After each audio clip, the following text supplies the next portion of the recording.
पुण्य के पीछे क्या दौड़ना, क्या पुण्य पुण्य करते रहते हो, पुण्य में कोई दम है क्या? तो इसलिए पुण्य के कष्ट देने से पुण्य बनता है, ये मान्यता झूठी है।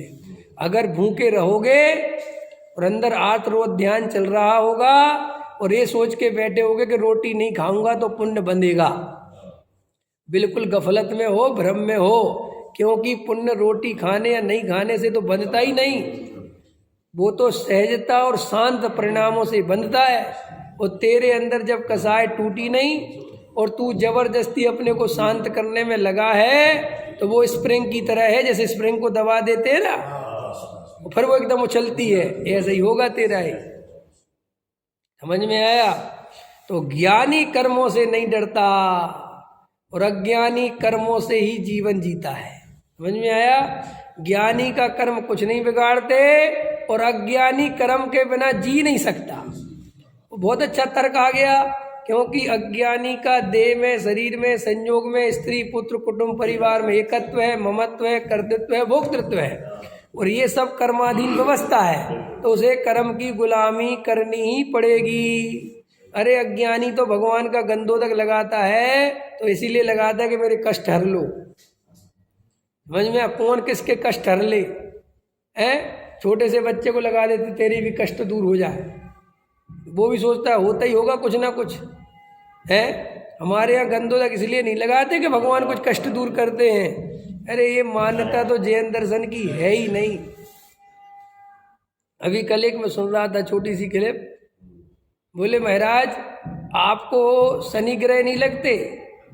शनि ग्रह होता ना, शनि ग्रह, तो बोले जिनके पास परिग्रह होता है उनको लगते शनि ग्रह, हम तो अपरिग्रही है, इसलिए हमें। अब तुमने ठीक है, लेकिन तुमने ये तो सिद्ध कर ही दिया कि शनि ग्रह है और लगता है, और तुम साधु हो तो तुम्हें तो अरे बोलना चाहिए शनि बनी ग्रह अपने जैन दर्शन में है ही नहीं, ताकि लोगों की मान्यता बदले, और तुम तो उसी की पुष्टि करने में लगे हो। ख्याल में आया कि नहीं आया? अरे भैया बड़ी मुश्किल से तत्व ज्ञान मिला है हम सबको, इसको मजाक मत समझना। अपन को पूरा मौका है कि अपन सम्यक दर्शन प्राप्त कर सकते हैं। तो अभी बात क्या निकल के आई कि एक तो ये सम्यक दृष्टि की इमेज बदलो आप लोग दिमाग से। सम्यक दर्शन किसी को भी हो सकता है, कभी भी हो सकता है, कहीं भी हो सकता है, ठीक है। और सम्यक दर्शन होने के बाद कोई सींग नहीं निकलते हैं, उसकी केवल अंदर की मान्यता बदलती है, और वो मान्यता उसी को पता रहती है, दूसरे पता भी नहीं कर सकते। और हम इसलिए कल डॉक्टर साहब बता रहे थे कि कौन सम्यक दृष्टि है ये खोजना तो बहुत मुश्किल है, लेकिन कौन कौन सम्यक दृष्टि नहीं है ये खोजना बहुत सरल है। कि कैसे? कि जो तत्व के विरोध में बोले बस तुरंत समझ जाना कि ये मिथ्या दृष्टि है, भाई ये पहचान ठीक है। और जो तत्व के सही बोले, आगम के अनुसार तत्व का निरूपण करे, वेद ज्ञान की बढ़िया चर्चा करे, सो उसे सम्यक दृष्टि मानना नहीं मानना उससे कोई दम नहीं है, लेकिन ये मानना कि इससे अपन को फायदा है, ये अपन को तत्व ज्ञान सही बता रहे। और कोई बहुत व्रत उपवास कर रहा है, बहुत क्रिया कांड कर रहा है और तत्व के विरोध में बोल रहा है, आत्मा का विरोधी है, तत्व का विरोधी है, अध्यात्म शास्त्रों का विरोधी है, जिसे शुद्धात्मा शब्द से नफरत है, जिसकी भाषा समति भी बिल्कुल योग्य नहीं है। कई साधु ऐसा उल्टा सीधा बोलते हैं अपने सोनगढ़ के खिलाफ, पूज्य गुरुदेव के खिलाफ। उनसे कोई ये नहीं पूछता कि महाराज चलो मान लिया वे सोनगढ़ी वाले ठीक नहीं है, और मान लिया वो जो भी आप ठीक है, लेकिन आपकी भाषा समिति का क्या होगा?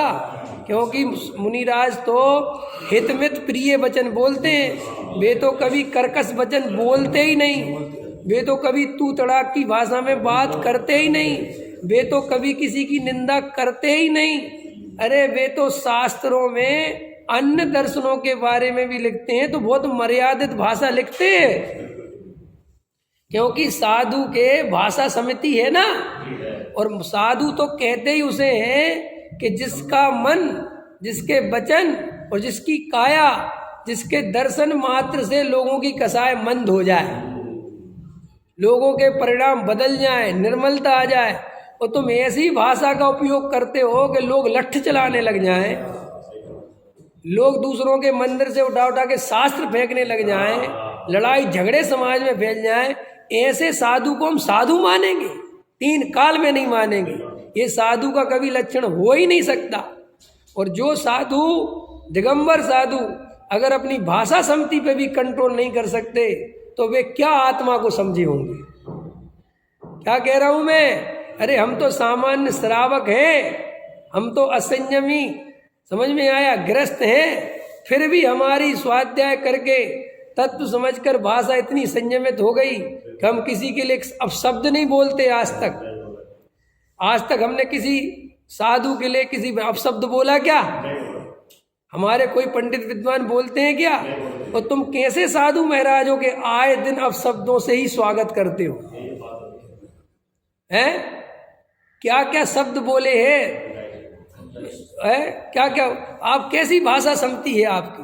आप किस हिसाब से महाराज हो? थोड़ा अपने बारे में भी तो बताओ।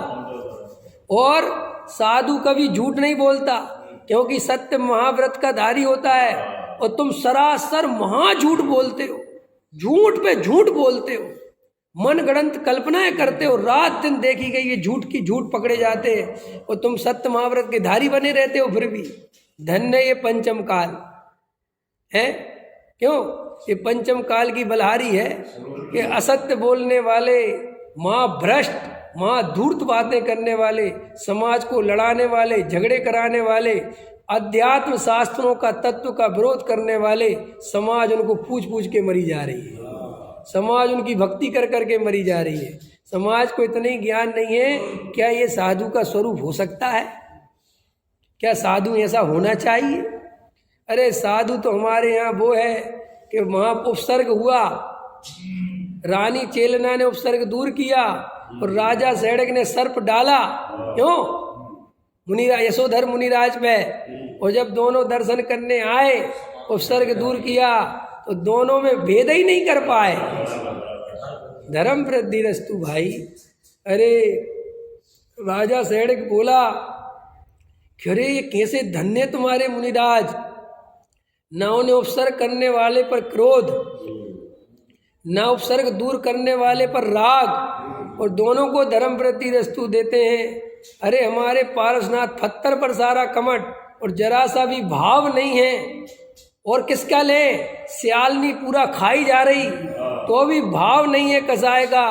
तो अरे इन सोनगढ़ियों ने कौन से तुम्हारे खेत काट लिए भाई? कौन सा तुम पे उपसर्ग कर दिया? समझ में आया? जो तुम उनके विरुद्ध इतनी कसाय प्रदर्शित करते हो, हैं? उनने कौन सा किसी का कब्जा कर लिया? अरे अपना भैया तुमने मंदिर से भगा दिया तो उनने अपने मंदिर बना लिए, शांति से अपना स्वाध्याय करते हैं। अब तुम्हें उसमें भी बेचैनी है, उसमें भी आकुलता है। और हम तो तुम्हारे घर किसी को मनाने नहीं जाते ना कि मिठाई बांटते। हम, हमारे माल में दम है और तुम्हारे लोग हमारे तरफ आ जाते तो हम क्या करें? अरे तुम में दम हो तो हमारे लोग तुम अपने तरफ खींच लो, हैं? हम तो कुछ नहीं कह रहे। मुकाबला करना तो ऐसा करो, हम ना तुम्हारे बारे में उल्टा सीधा बोलते, ना तुम हमारे बारे में बोलते। तुम अपना तत्व सुनाओ, हम अपना सुनाते हैं। जिसके माल में दम हो गए चले जाएंगे लोग वहाँ। लड़ाई झगड़े की क्या बात है? और हम तो कहते बैठा लो जिस मंच में बैठाना है, एक हमारा प्रवचन करवा दो, एक तुम कर लेना। और बैठा, और सुनो, अंधे भक्तों को नहीं बैठाया जाएगा वहाँ सिर्फ अजैनों को बैठाया जाएगा। वो कहेगा पूछो बताओ किसकी बढ़िया बात लगी तो, हैं? निष्पक्ष लोगों को बैठाओ। ये क्या लड़ाई झगड़े करवाना, शास्त्र फिकवाना, उल्टा सीधा बोलना, गाली गलौज करना, ये मुनि धर्म के योग्य नहीं है, ये नहीं चलेगा। और ऐसी गाली गलौज करते हो तो तुम मुनि बनने लायक नहीं थे। पूजने तो बहुत छोड़ो, फिर भी जनता ज्ञानता में जी रही, स्वाध्याय नहीं करती, तत्व नहीं समझती, इसलिए तुम्हारी वाहवाही करती है ना। और वो गधे ऊँट वाली कहानी तो तुम्हें पता ही है। इसलिए भैया हम तो कुछ कहते नहीं, लेकिन कभी कभी जब विकल्प आ जाते हैं सो कहे बिना रहा नहीं जाता। लेकिन सावधान होके रहना, समझ में आए, तत्व अभ्यास करना। ये वेद ज्ञान की कला जो भाग्य से मिल गई है, इसे खो मत देना। कुगरू गली गली घूम रहे हैं, समझ में आया?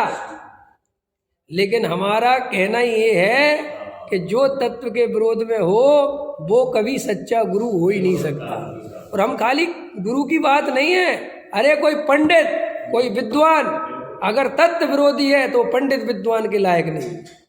कोई ब्रह्मचारी त्यागी वृत्ति अगर आत्मा का विरोधी है तो वो जैन दर्शन में रहने लायक नहीं है। अरे जैन दर्शन का प्राण आत्मा है भाई, जैन दर्शन के उठाओ जितने शास्त्र उठा सको, आत्मा के अलावा कोई बात मिलती हो तो लेके आओ मेरे पास।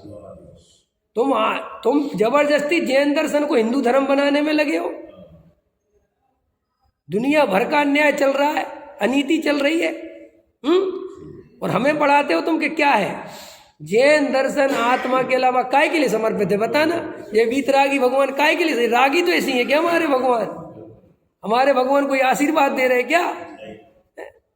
क्यों हमारे भगवान को करता धरता बनाने पे तुले हो भाई? क्यों जैन दर्शन की रोज आए दिन मिट्टी पलीत करते रहते हो? जो वास्तविक जैन दर्शन है महाराज वो तो रहने दो, कम से कम तुम्हें जो करना वो करो। और मैं खुल के कह रहा हूं, अगर ये अभी पूज्य गुरुदेव नहीं होते और ये तत्व ज्ञान नहीं आया होता तो ये सच्चा तत्व ज्ञान का नाम और निशान और मिट गया होता। ऐसी स्थिति बनी हुई है वर्तमान में। ये तो लेकिन पंचम काल के अंत तक धर्म चलना है, सो ये जुगनू की तरह एक एक होते रहेंगे और इस तत्व ज्ञान की धारा को आगे बढ़ाते रहेंगे। ये बंद होने वाली नहीं है, चाहे इसके विरोध में रोज 100 आदमी खड़े हो जाएं, ये मिसाल जलती रहेगी। समझ में आया? अगर डॉक्टर भारल जी गए तो विवेक कुमार खड़े हो गए।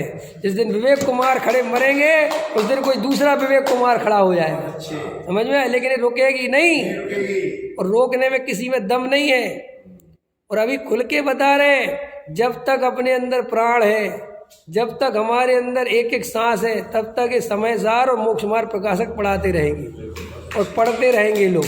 तुम्हें इसके विरोध जितना करना हो करते रहो, और हम तुम्हारे बारे में एक शब्द नहीं बोलेंगे। और हमारे माल में दम है, तुम बस बैठ के परेशान होना कि लोग इनके पास जा रहे हैं, वो जाते रहेंगे।